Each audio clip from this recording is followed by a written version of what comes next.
بسم اللہ الرحمن الرحیم۔ اللہ کے نام سے شروع جو بڑا مہربان نہایت رحم والا ہے۔ کاش کہ لوگ سمجھ سکیں کہ رشتے بنانا اصل بات نہیں، بلکہ اصل بات ان رشتوں کو نبھانا ہوتا ہے۔ کفن بھی کیا چیز ہے، جس نے بنایا اس نے بیچ دیا، جس نے خریدا اس نے استعمال ہی نہیں کیا، اور جس نے استعمال کیا اسے معلوم ہی نہیں۔ آدمی تین ہی اچھے ہیں، ایک وہ جو مر گیا، دوسرا وہ جو ابھی پیدا نہیں ہوا، تیسرا وہ جس سے کوئی تعلق نہیں۔ کسی بھی وجہ سے گناہ نہ کرو، کیونکہ وجہ ختم ہو جائے گی، گناہ نہیں۔ ہر نیکی کے لیے تکلیف اٹھا لیا کرو، کیونکہ تکلیف ختم ہو جائے گی، نیکی نہیں۔ زمانے کا شکوہ نہ کرو، بلکہ خود کو بدلو، کیونکہ پاؤں کو گندگی سے بچانے کا طریقہ جوتا پہننا ہے، نہ کہ سارے شہر میں قالین بچھانا۔ جو ظلم کے ذریعے عزت چاہتا ہے، اللہ اسے انصاف کے ذریعے ذلیل کرتا ہے۔ کبھی کبھی انسان واقعی ہار جاتا ہے، خاموش رہتے رہتے، صبر کرتے کرتے، امیدیں رکھتے رکھتے، رشتے نبھاتے نبھاتے، صفائیاں دیتے دیتے، اور اپنوں کو مناتے مناتے۔ انسان کی زندگی تو اس قدر مختصر ہے کہ وہ محبت کا حق بھی ادا نہیں کر سکتا۔ جانے لوگ نفرت کے لیے وقت کہاں سے نکال لیتے ہیں۔ چاہے کتنی بھی کوشش کر لو، کچھ لوگ آپ کے جذبات کبھی نہیں سمجھ سکتے۔ حقیقت سے بہت دور تھی خواہشیں میری، پھر بھی خواہش تھی کہ ایک خواب حقیقت ہوتا۔ کچھ الفاظ محض الفاظ نہیں ہوتے، وہ کیفیت ہوتی ہے۔ سمجھ تب ہی آتے ہیں جب خود آپ پر سے گزرتی ہے۔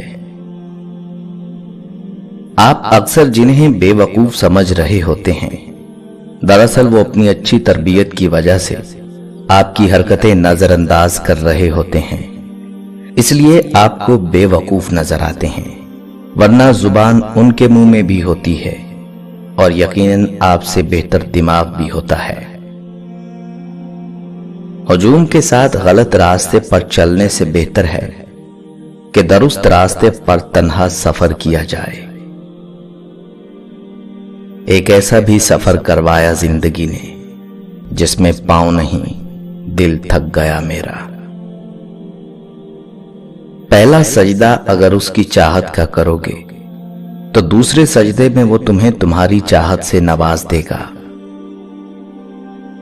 مذاق ضرور کیجئے، مگر اتنا دھیان رکھنا چاہیے کہ مذاق کرنے اور مذاق اڑانے کا فرق آپ کو معلوم ہو۔ تعلق مختصر ہی صحیح، منافقت سے پاک ہونا چاہیے۔ فلاں ایسا ہے، فلاں ایسا ہے، اے انسان ذرا غور کر تو خود کیسا ہے۔ کوئی ملتا ہی نہیں جو ہو ملنے جیسا، کیا کوئی ہے ہی نہیں یہاں اپنے جیسا۔ زندگی میں پریشانی کا ایک ہی حل ہے، اللہ سے بات کریں، اللہ سے مانگیں، اللہ پر چھوڑیں، اللہ پر بھروسہ کریں۔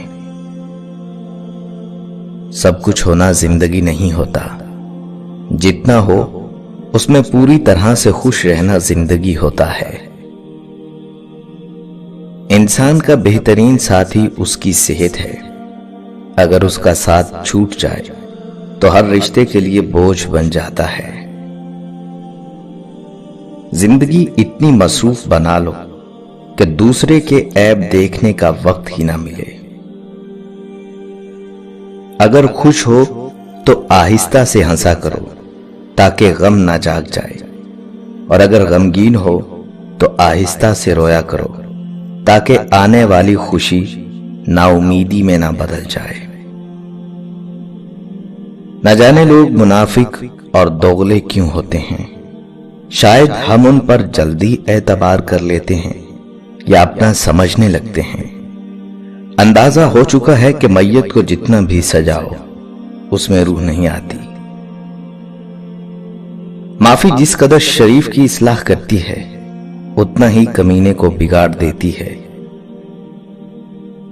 چند لمحوں کی انا میں ہار گئے وہ رشتے جنہیں بنانے میں زندگی لگتی ہے۔ کچھ حادثات انسان کو رب سے جوڑنے اور گناہ چھوڑنے کے لیے ضروری ہوتے ہیں۔ دعائیں کروائی نہیں جاتی، دعائیں لی جاتی ہیں۔ جتنا جلد انسان اس حقیقت کو سمجھ لے اتنا جلد ہی اس کی دنیا اور آخرت سنورنے لگتی ہے۔ سجدے کی خوبی یہ ہے کہ ہم فرش پر سرگوشی کرتے ہیں اور وہ عرش پر سنی جاتی ہے۔ شیخ سعدی رحمت اللہ علیہ فرماتے ہیں، مجھے اللہ کے انصاف پر اس دن بہت یقین آیا جب میں نے امیر اور غریب کا ایک جیسا کفن اور قبر دیکھی۔ امام غزالی رحمت اللہ علیہ فرماتے ہیں، جو غلطی نہیں کر سکتا وہ فرشتہ ہے، جو غلطی کر کے اس پر ڈٹ جائے وہ شیطان ہے، جو غلطی کر کے توبہ کر لے وہ انسان ہے، اور جو توبہ کر کے اس پر قائم رہے وہ اللہ کا محبوب بندہ ہے۔ سدا وقت ایک سا نہیں رہتا۔ اگر آج آپ اللہ کی آزمائش میں مبتلا ہیں تو یقیناً کل آپ پر اللہ کا کرم بھی تو ہوگا۔ کہتے ہیں کمزور موقعوں کی تلاش میں رہتے ہیں، باہمت انسان خود مواقع پیدا کرتے ہیں۔ کامیابی کی پہلی سیڑھی کوشش ہے، کوشش سے غلطی، غلطی سے سبق، سبق سے تجربہ، اور تجربے سے غلط تجربہ، اور تب جا کے کامیابی حاصل ہوتی ہے۔ بزرگوں سے سنا ہے کہ اگر سنو کہ پہاڑ اپنی جگہ سے ہل گیا ہے تو یقین کر لینا، مگر کسی کی فطرت بدل گئی ہے تو اس کا یقین کبھی مت کرنا۔ عادت بدل سکتی ہے، فطرت نہیں۔ جھوٹے انسان کی اونچی آواز سچے انسان کو خاموش کرا دیتی ہے، لیکن سچے انسان کی خاموشی جھوٹے انسان کی بنیاد ہلا دیتی ہے۔